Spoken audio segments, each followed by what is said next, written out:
El caso de Eva Blanco. Hola a todos, mi nombre es Carlos. Bienvenidos a Crónica Criminal. En este canal te narraré los sucesos que más han impactado al mundo. Antes de empezar, te recuerdo que te suscribas y dejes un me gusta a este video para que pueda seguir trayéndote el mejor contenido de criminalística. Comencemos. Eva Blanco Puig nació el 17 de febrero de 1981 en Algete, un municipio ubicado en Madrid, España. Era la mayor de 3 hijas concebidas por el matrimonio de Manuel Blanco y Olga Puig. Le seguían en edad Rebeca y María. Manuel trabajaba como conductor de grúa y coordinador de protección civil en Algete entre 1987 y 1994, mientras que la profesión de Olga no se reportó en los medios de comunicación. De Eva se dio a conocer que era una niña tímida, con una personalidad que, según su familia, era parecida a la de su padre, caracterizándose por ser reservada y muy sensible. Sus progenitores inculcaron en ella valores de sinceridad, enseñándole la importancia de ser honesta y directa con sus amigas. Además, la jovencita tenía una estrecha relación con su madre, con quien hablaba de todo. Pese a su notable timidez, le encantaba posar para fotos junto a sus hermanas y disfrutaba mucho de esos momentos capturados en imágenes. Desde joven, Eva mostró un gran interés en el dibujo y soñaba con convertirse en arquitecta. Además, tenía una gran admiración por la banda Bon Jovi y la música africana. Aunque alcanzó la adolescencia, una edad en la que suele haber mucha rebeldía, Eva era una joven que siempre cumplía con sus horarios. Tenía la obligación de regresar a casa a las 10 de la noche cuando salía hasta tarde. Sin embargo, a las 9:45, sus padres ya la escuchaban llegar, pues era extremadamente puntual. Otra cosa que la caracterizaba era su desconfianza. Según sus familiares, la chica llamaba la atención por lo rápido que caminaba cuando iba por la calle, siempre alerta de algún potencial peligro. En 1997, Eva tenía 16 años y cursaba la secundaria en el Instituto Gustavo Adolfo Becker. El sábado 19 de abril de ese año, Eva pasó la tarde jugando al tenis con sus amigas. En Algete había un local donde se servían refrescos y esa noche la adolescente fue con su grupo de amigas a disfrutar un rato. Sus padres, confiando en ella, le permitieron quedarse fuera hasta más tarde de lo habitual, con la condición de que regresara a las 12 de la noche. A las 11:30, el grupo de adolescentes se dispuso a regresar a sus hogares y Eva fue la primera en despedirse, ya que se acercaba su horario de llegada. Aquella noche llovía intensamente y la hermana de una amiga se ofreció a llevar a Eva a casa desde el local, pero ella se negó e insistió en volver a pie. Sus padres explicaron posteriormente que Eva no aceptaba irse con cualquiera, sabía el riesgo que representaba subirse al auto de un extraño o de algún conocido que hubiese consumido alcohol. En cambio, Vanessa, una amiga, la acompañó hasta un terreno baldío a unos 500 metros de su casa, en la zona residencial de Valderrey. Se despidieron a las 11:45 de la noche. Eva tomó el atajo por el terreno baldío para llegar más rápido a su hogar, evitando un desvío más largo que la obligaba a ir por el centro de la ciudad. Era una práctica común entre los estudiantes de Valderrey que utilizaran ese mismo camino para llegar a la escuela secundaria. Sin embargo, esa noche, Eva nunca llegó a su destino. En la residencia Blanco Puig, las horas pasaban y la angustia crecía. La madre esperaba a su hija mayor, ya que le tocaba sacar a pasear al perro de la familia. Pero la medianoche llegó y la joven no apareció. Preocupada, Olga llamó a las amigas de Eva, quienes le confirmaron que había salido a tiempo y en dirección a su casa. Ya durante la madrugada del 20 de abril, la mujer despertó a su esposo y le alertó de la situación. Manuel salió inmediatamente a buscar a su hija en el pueblo, acompañado por su sobrino, un policía local y el padre de una de las amigas de Eva. El padre de la joven, que era responsable de protección civil, sabía que las normas legales exigían esperar un tiempo determinado antes de hacer una denuncia formal de desaparición. Por lo tanto, pidió ayuda a la Guardia Civil a modo de favor, consciente de que cada minuto contaba. Buscaron en contenedores, cubos de basura y en el parque, tratando de encontrar cualquier rastro de Eva. Al no encontrar nada, sus padres finalmente presentaron la denuncia de desaparición en la comisaría de la Guardia Civil local a la 1 de la madrugada. Sin embargo, los agentes mostraron apatía ante la idea de registrar un informe de desaparición después de solo 1 hora. Un guardia incluso sugirió que los jóvenes de su edad solían estar drogados y alcoholizados, por lo que probablemente Eva estaba durmiendo en algún porche. Pero sus progenitores sabían que ese no era el carácter de la jovencita. Cuando eran las 8 de la mañana del domingo, los padres volvieron a la casa cuartel de la Guardia Civil y esta vez el cuerpo de seguridad aceptó la denuncia. El padre de Eva había visitado la comisaría local 15 veces durante la noche, criticando a la institución por no registrar los caminos rurales ni utilizar vehículos en la búsqueda antes del amanecer. Pero la Guardia Civil negó estas acusaciones, explicando que era rutina esperar algunas horas entre la denuncia de desaparición y su registro. Sin bajar los brazos, al mediodía de ese domingo, la familia Blanco Puig se comunicó con Telemadrid, una televisión autonómica, para pedir asistencia en la divulgación del caso y en la búsqueda de Eva. Lamentablemente para ese momento ya era demasiado tarde. No lo sabían, pero el cuerpo sin vida de Eva había sido hallado aquella mañana de domingo por dos ancianos de Ajalbir, en Cobeña, una localidad situada a 6 kilómetros de Algete. El cadáver se encontraba en la cuneta de una carretera en construcción. El macabro hallazgo ocurrió en una zona apartada del núcleo urbano, conocido por algunos vecinos como un lugar frecuentado por parejas para tener encuentros íntimos. Inicialmente, los descubridores pensaron que Eva podría haber sido atropellada por un vehículo. Sin embargo, la Guardia Civil que se presentó en la escena confirmó que la joven, que yacía boca abajo, había sido atacada varias veces en la espalda con un objeto punzopenetrante, mientras intentaba escapar de su agresor. El cuerpo estaba vestido con los mismos jeans, suéter oscuro y botas de montaña que llevaba Eva al momento de su desaparición, aunque le faltaba una manga de su abrigo. La Guardia Civil informó a la familia de Eva sobre el hallazgo a las 3:30 de la tarde. La noticia provocó una gran conmoción en Algete, que no había registrado casos recientes de delitos violentos. 4 horas más tarde, unas 200 personas se congregaron en silencio frente a la casa de Eva para rendir homenaje y condenar su trágica muerte. El 23 de abril de 1997, más de 2.000 personas se reunieron en la iglesia de la Asunción de Nuestra Señora para rendir el último adiós a Eva. Este era el mismo templo donde las 3 hermanas Blanco Puig habían celebrado su primera comunión tiempo atrás. Ángel Monterroso, el párroco de Algete, recibió a los padres de Eva en la entrada de la iglesia. La madre, apoyada por su esposo, entró en la parroquia en un estado de profunda tristeza. La misa concluyó alrededor de las 12:20 y la mayoría de los asistentes caminó el 1,5 kilómetros que separa la iglesia del cementerio, acompañando a la familia en su dolor. Según se reportó, Olga se desmayó cuando el ataúd de su hija fue colocado bajo tierra y tuvo que ser llevada a un centro de salud. En cuanto a la investigación de su fallecimiento, el forense determinó en la autopsia que Eva había perdido la vida alrededor de las 4 de la madrugada. La joven recibió un total de 19 heridas, infligidas con una navaja común de pequeñas dimensiones, lo que provocó una pérdida de sangre fatal. Acorde al informe, la primera herida fue infligida en el costado, mientras Eva se encontraba sentada dentro de un automóvil. Las demás heridas ocurrieron después de que ella saliera del vehículo e intentara huir cuesta arriba por la carretera. Muchos de los cortes posteriores, en su mayoría localizados en la oreja y la parte trasera de la cabeza, fueron superficiales y se consideraron de carácter pasional. A diferencia de la primera herida, que, por el contrario, fue profunda y podría haber sido letal incluso sin las lesiones adicionales que recibió posteriormente.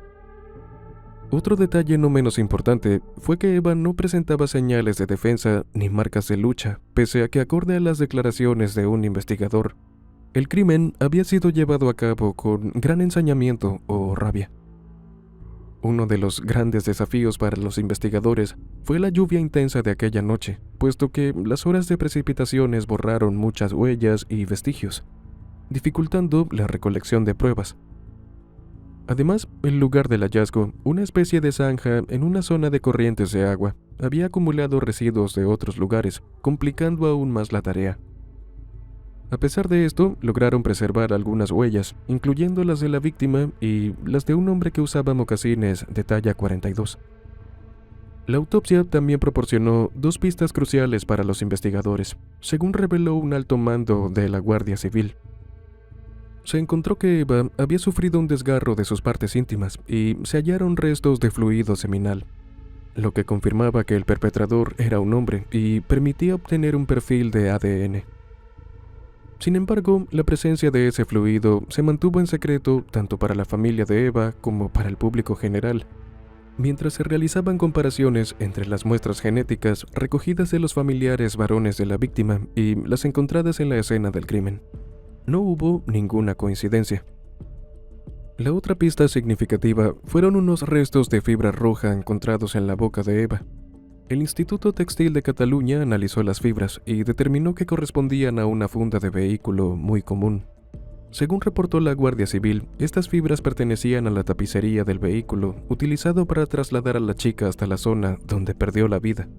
Como el cuerpo se encontró vestido y sin signos de defensa, el forense y los oficiales asumieron que la relación sexual había sido consensuada y que el crimen ocurrió posteriormente tras una disputa.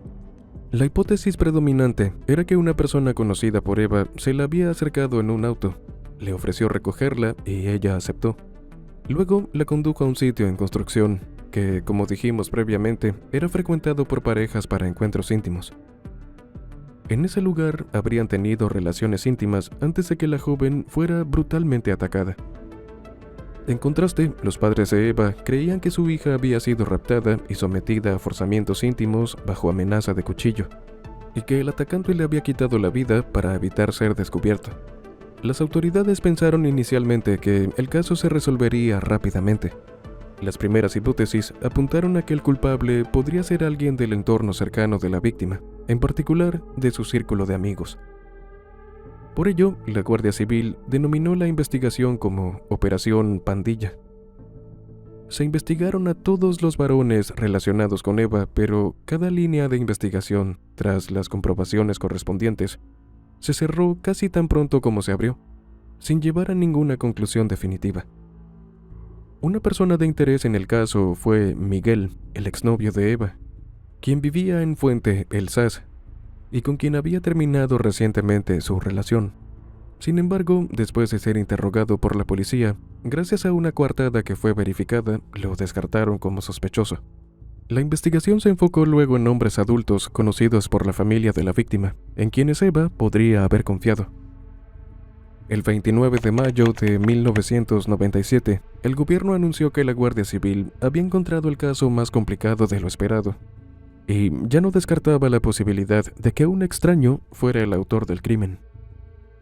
Amigos y familiares de Eva aseguraron que ella jamás habría accedido a que un desconocido la llevase y que debió haber sido obligada a subir al automóvil.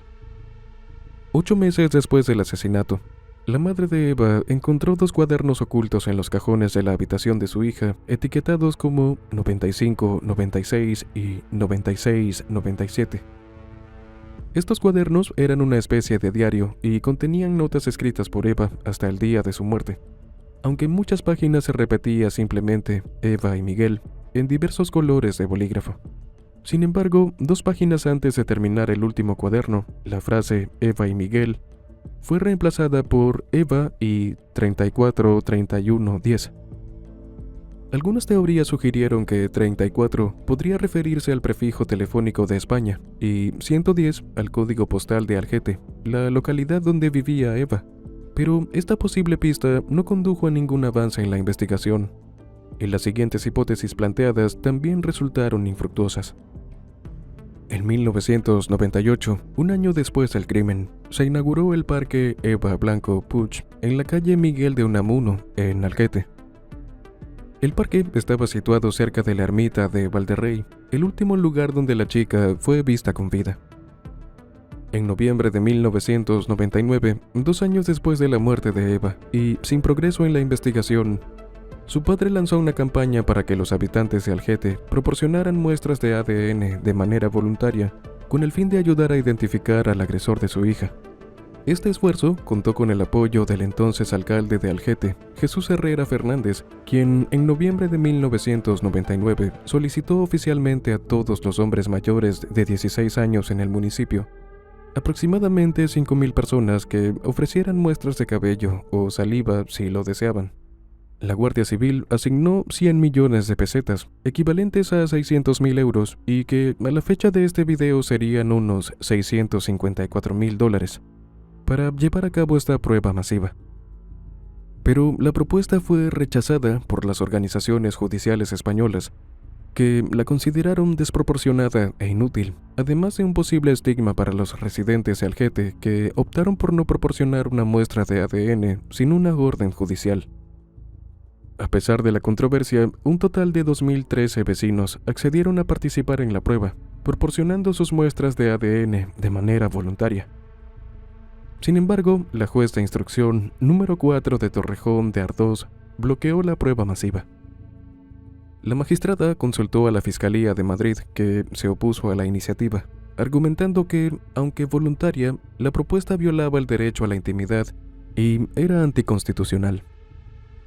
El 30 de marzo de 2000, la Fiscalía dictó que las pruebas de ADN debían limitarse a las muestras de personas que pudieron ser sospechosas de la investigación, no a los voluntarios generales.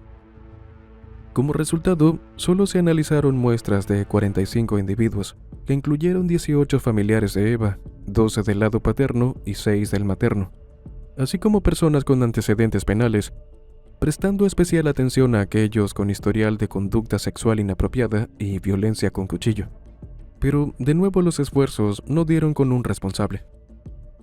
Para 2007, 30 agentes estaban dedicados al caso, y se había solicitado información sobre investigaciones similares a diversas agencias, incluyendo la Ertzaintza, la Policía Autónoma del País Vasco, y la Oficina Federal de Investigación, mayormente conocida por sus siglas FBI. Un especialista de la Universidad de Santiago de Compostela revisó el ADN de la muestra de líquido seminal y, basándose en estudios y en estadísticas más recientes, concluyó que el agresor era un hombre de origen no europeo. Este nuevo hallazgo permitió a los investigadores del Instituto Armado avanzar en la resolución del caso. Los registros del Instituto Nacional de Estadística y del Ayuntamiento de Algete, que contenían información sobre todos los varones empadronados en una localidad durante esos años, fueron clave para la investigación. Para 2013, el número de individuos investigados había aumentado a 1.503. Se habían analizado las muestras de ADN de 208 hombres, tanto de Algete como de otras áreas, incluyendo a delincuentes que se encontraban en libertad condicional en el momento del crimen. Un nuevo juez de instrucción permitió la apertura y verificación de los 2.013 sobres con los nombres de los voluntarios que se habían sometido a la prueba de ADN en 1999. Sin embargo, no se autorizó el análisis de todas las muestras. El 26 de abril de 2013, el programa Equipo de Investigación del canal La Sexta presentó un episodio titulado Eva, un expediente abierto dedicado al caso de la joven. Vicente Garrido Genovés, un psicólogo y criminólogo reconocido por su trabajo en la identificación del criminal en serie Joaquín Ferrandis Ventura en Castellón en 1998, participó en el programa. Vicente cuestionó una de las teorías de la Guardia Civil tras analizar el diario de la chica, donde indicaban que el culpable del crimen era un novio secreto de Eva, argumentando que ella no habría aceptado encontrarse con un amante justo antes de su toque de queda. En su lugar, propuso que el perfil del agresor era el de un acosador, una persona que la víctima no conocía o apenas conocía. Tras la emisión del programa, una mujer se presentó ante las autoridades informando que aquella noche había visto a un hombre sospechoso en el lugar donde Eva había fallecido. Este hombre caminaba bajo la lluvia sin paraguas, parecía desvelado y estaba buscando algo antes de subirse a un Renault 18 blanco. La Guardia Civil consideró el testimonio de la testigo como creíble, en parte porque otros testigos a lo largo de los años también habían informado haber visto un Renault 18 en el área. Además, el modelo del vehículo coincidía con la fibra recuperada del cuerpo de Eva. El 28 de octubre de 2013, la Guardia Civil divulgó un retrato robot del sospechoso, creado en colaboración con la nueva testigo. Según la descripción, el sospechoso tendría entre 35 y 40 años en 1997. Mediría entre 1,70 y 1,80 metros. con una complexión corpulenta de 75 a 80 kilogramos. Su cabello sería castaño, corto y puntiagudo, con una cara cuadrada y endurecida, ojos oscuros y hundidos. En el momento del avistamiento, vestía una camisa blanca y un suéter con cuello en pico, y conducía un Renault 18 blanco con tapicería roja. Se estableció un número de teléfono y un correo electrónico confidenciales para recibir información sobre el caso, y en los meses posteriores se recibieron decenas de mensajes. A finales de 2013, una nueva evaluación del ADN del fluido seminal encontrado en la escena del crimen permitió identificar al donante como un hombre de origen norteafricano. La Guardia Civil solicitó a los 300 norteafricanos que residían en Algete en 1997 que proporcionaran muestras voluntarias de ADN.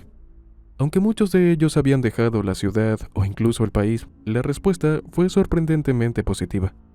En septiembre de 2015, los investigadores lograron identificar a Fouad Kelk, un marroquí y antiguo residente de Algete, que se había trasladado al sur de Francia, como coincidente con el perfil del ADN del agresor. Fouad compartía su cromosoma Y más del 97% de su ADN nuclear con la muestra biológica encontrada en el cuerpo de Eva, lo que indicaba que era el hermano del verdadero perpetrador. El equipo de homicidios descubrió que Fouad tenía 2 hermanos varones. Uno vivía en Murcia y nunca había residido en Algete, mientras que el otro, Ahmed, había estado en Francia desde 1999, pero había vivido cerca de Eva durante 4 años. En el momento del fallecimiento de la joven, Ahmed, originario de Marruecos, tenía 34 años y vivía con su esposa de entonces, Encarnación Cantos Sánchez, y sus 2 hijos en una caravana ubicada en un vivero donde trabajaba.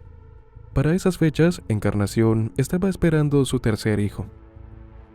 La mujer relató posteriormente al periódico El País que Ahmed y sus 2 hermanos solían salir juntos durante las noches de los fines de semana en Algete y sus alrededores.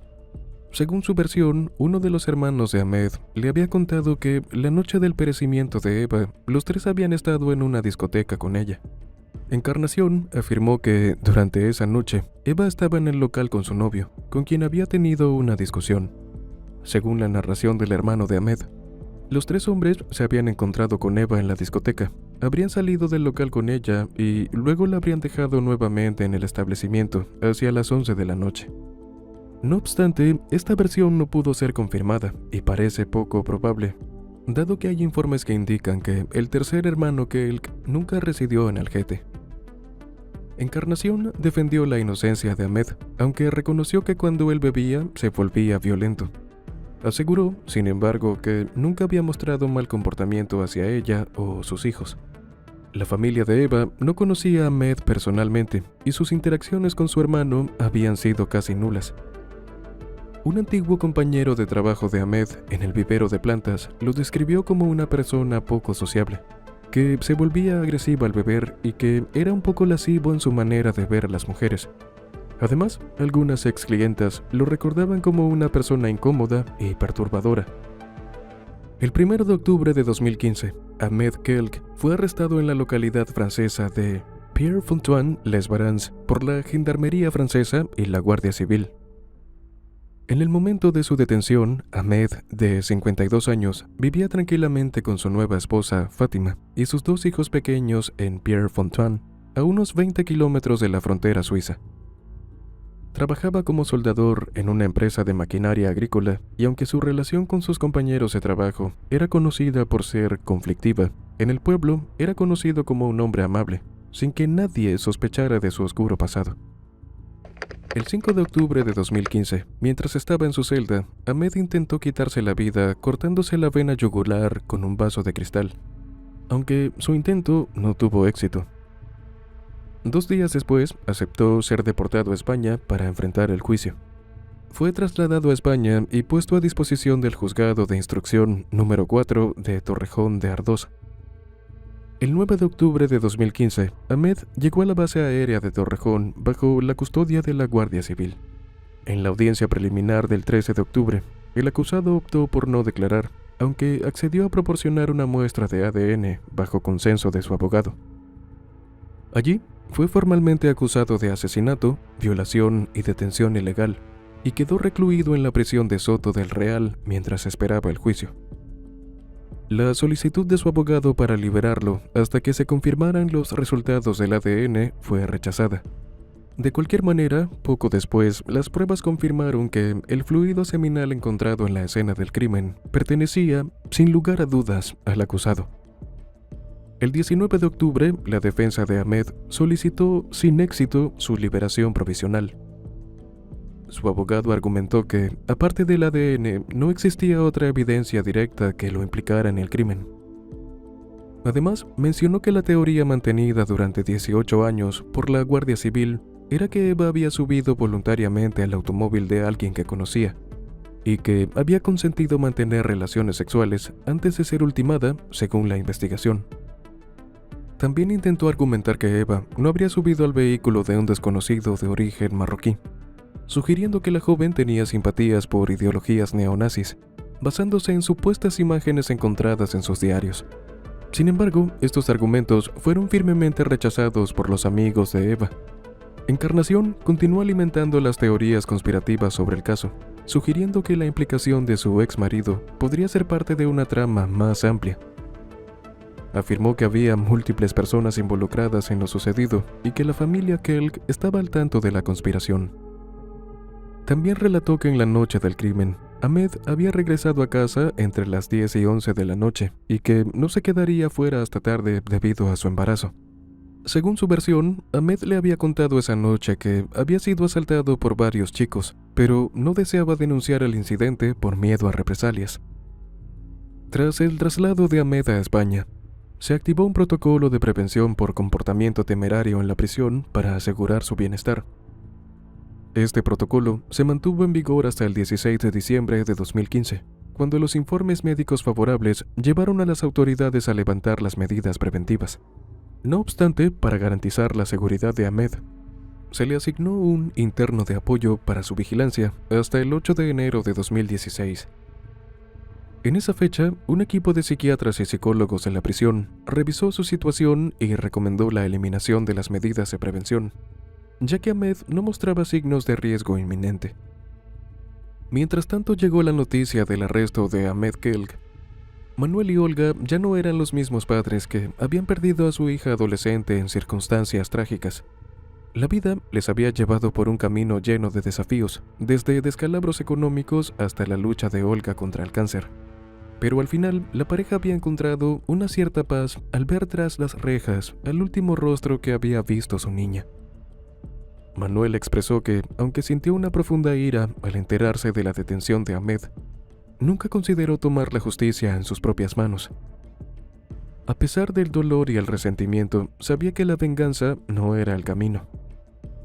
En una conversación con Olga, ella le recordó que su naturaleza no le permitía recurrir a la violencia. Le dijo que, al igual que él, ella también era incapaz de hacer justicia por sí misma, pues eso implicaba convertirse en lo que tanto odiaban. La mujer reflexionó que Eva, aunque ya no estaba en el plano terrenal, no querría que sus padres se convirtieran en criminales violentos ni albergaran odio en su corazón. Al final, Manuel concluyó que la justicia debía ser impartida por los tribunales, no por manos vengativas, para que su hija pudiera descansar en paz y él pudiera encontrar cierre sin perder su propia humanidad. En su opinión, el verdadero sentido de la justicia estaba en permitir que el sistema legal tomara su curso, enjuiciar al acusado y llevarlo a prisión. El 15 de enero de 2016, Ahmed compareció ante la magistrada del juzgado a petición de su abogado.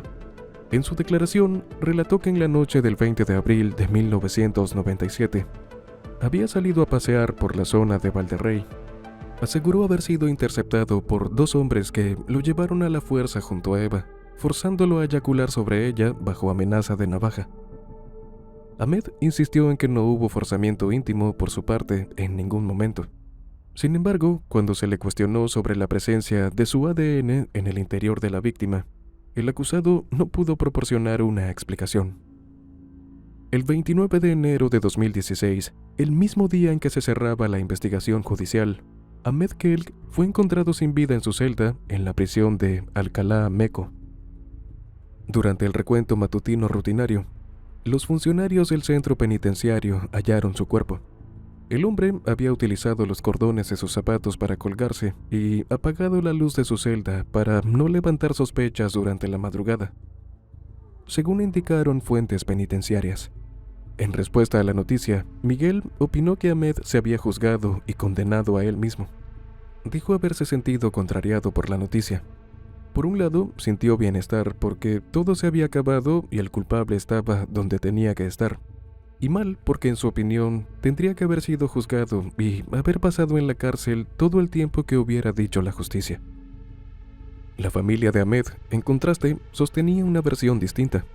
Aseguraron que el hombre no se había quitado la vida, sino que había sido víctima de un crimen en prisión.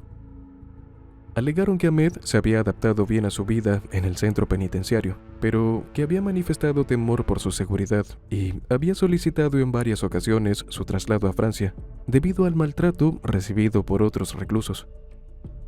En octubre de 2020, el Tribunal Supremo de España dictó una sentencia en la que el Estado fue condenado a pagar 90.000 euros, unos $98.000 a la fecha de este video, a la familia de Ahmed por no haber tomado las medidas necesarias para prevenir su fallecimiento. En 2024, a 27 años de la trágica muerte de Eva, el Ayuntamiento de Algete llevó a cabo una emotiva inauguración de un nuevo monolito en honor a la joven. El tributo, erigido en el parque que lleva su nombre, consistía en 2 grandes bloques de granito apilados, simbolizando el amor eterno y el recuerdo constante del pueblo hacia Eva y su familia.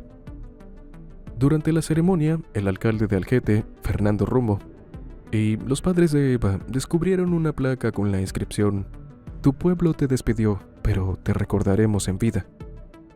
Esta frase, seleccionada por los padres de la joven, reflejaba el profundo respeto y la memoria que la comunidad aún guardaba para ella. El alcalde destacó el arduo y profesional trabajo de la Guardia Civil a lo largo de los años para identificar al responsable de la muerte de Eva, reconociendo su dedicación en la búsqueda de justicia. Los honores contaron con una actuación especial de la banda de música Villa de Algete, dirigida por Salva López. La banda interpretó piezas conmovedoras como El Silencio, Imagine y Hallelujah, en un tributo musical a la joven. Este acto se sumó a los numerosos y continuos esfuerzos del ayuntamiento y la Comisión Eva Blanco por mantener viva la memoria de la adolescente. Desde su fallecimiento y a la fecha de este video, se han realizado diversas manifestaciones el día 19 de cada mes y concentraciones silenciosas, reafirmando el compromiso del pueblo de Algete de no olvidar y seguir rindiendo homenaje a su memoria. Y bueno, hasta aquí el video de hoy. Dime qué opinas de este caso. No te olvides de dejar tu me gusta y suscribirte a este canal. Nos vemos en la siguiente Crónica Criminal. Adiós.